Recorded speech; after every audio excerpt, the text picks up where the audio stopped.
back, everyone. My name is Patrick. You're watching the Oilers Rundown. Nothing too earth-shattering right now. Just wanted to give my thoughts on a few things here.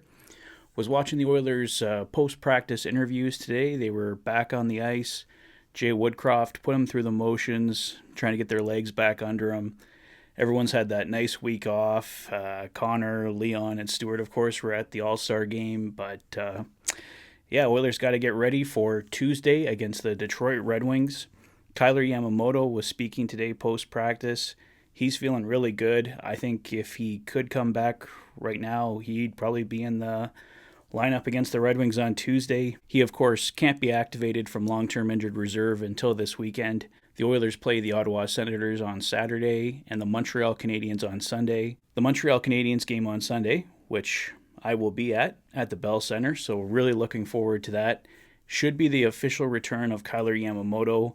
I believe someone mentioned he could possibly come back against Ottawa on Saturday, though, but I don't think that's correct. I think it's the Montreal game that Yamamoto is eligible to return for. So, obviously, all the talk of Jesse Puljujarvi lately is especially tied to Kailer Yamamoto's return and him coming back into the lineup to take over for Puljujarvi. So we'll see what happens there. It looks like we could finally see a Jesse Puljujarvi trade this week. Tyson over at Dolany TV's been doing a lot of sleuthing, see if he can figure something out with flights leaving from here to there. Is there a player coming to the Oilers? Is it Jacob Chychrun? Is it Nick Bjugstad?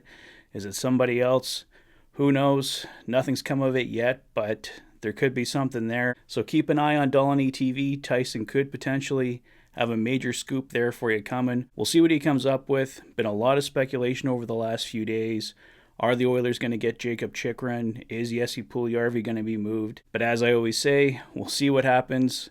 99% of the time it's nothing, but let's hope this week actually delivers that 1% of the time where there is actually something happening for the Edmonton Oilers trade-wise. The one other note that I wanted to touch on today that really came through with the interviews, Elliot Friedman and Jeff Merrick did an interview with Leon Draisaitl from the All-Star game. A few of the Oilers were talking post-practice. Jay Woodcroft mentioned it in his availability as well.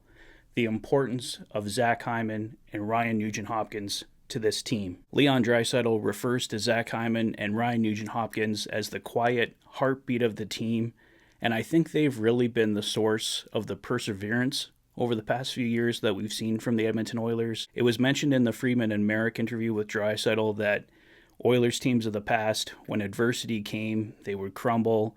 If the Oilers fell behind 3-1, 4-1 in a hockey game, you could pretty much consider that hockey game over. The Oilers just were never a team that was going to fight back, get their way back into a hockey game. But we've seen that over the past few years that, yes, this Oilers team still has its struggles. December seems to be a month that no matter what's happening with the Oilers, something goes wrong. But the Oilers fought their way out of it this year. They fought their way out of it last year. And I think a lot of it is centered around Zach Hyman and Ryan Nugent-Hopkins. Hyman has made a huge impact on this team since being signed as a free agent. I've said it a few times, I'll say it again. I think Zach Hyman could go down as one of the Oilers' best free agent signings ever in their history.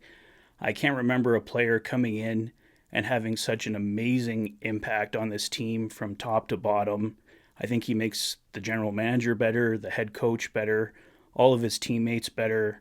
Zach Hyman's just such a positive force, and I don't think Ryan Nugent-Hopkins has ever really gotten the respect that he deserves. They sure love him over at Oilers Nation, right? Keep Nuge forever, the whole clothing line and everything there, but other than that, there's always been that segment of the Oilers fan base that says Nuge doesn't do this, he doesn't do that. Well, this year, Hyman and Nugent-Hopkins having career years, both at 60 points, could be more than 60 points now. I believe that was from a few games back that I did that stat, but either way, at least 60 points right now for both of those guys.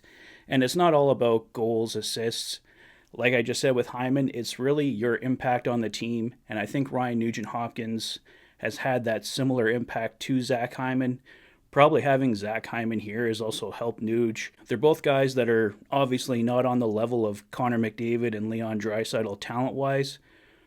But as important as Connor and Leon are to this team, I think Zach Hyman and Ryan Nugent-Hopkins are almost equally as important when it comes to the overall team, when it comes to their overall impact. Leon mentioned in his interview today, those two guys always step up when the team needs somebody to step up, and I'm just thrilled that both Hyman and Nuge are signed as Oilers long term.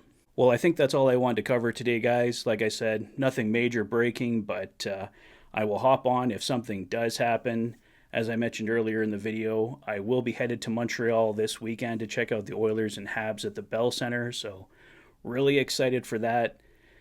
Due to that trip, I'm heading to the airport on Thursday night, so I'm expecting to miss some of the Oilers-Flyers game, and I may miss the Oilers and Senators game completely on Saturday. Don't know how that's going to work right now. I, of course, will see the Oilers and Habs game for sure. But, yeah, I'll try and get some kind of video up for you guys on Thursday and Saturday, depending on how much of the games I see. They might not be the full-on, the Fanatic rundown, but I'll have something figured out for you guys one way or another. Let me know your thoughts on everything in the comment section below. If this is your first visit to the channel and you like what you see, please consider liking and subscribing for all the latest Oilers content. You've been watching the Oilers Fanatic.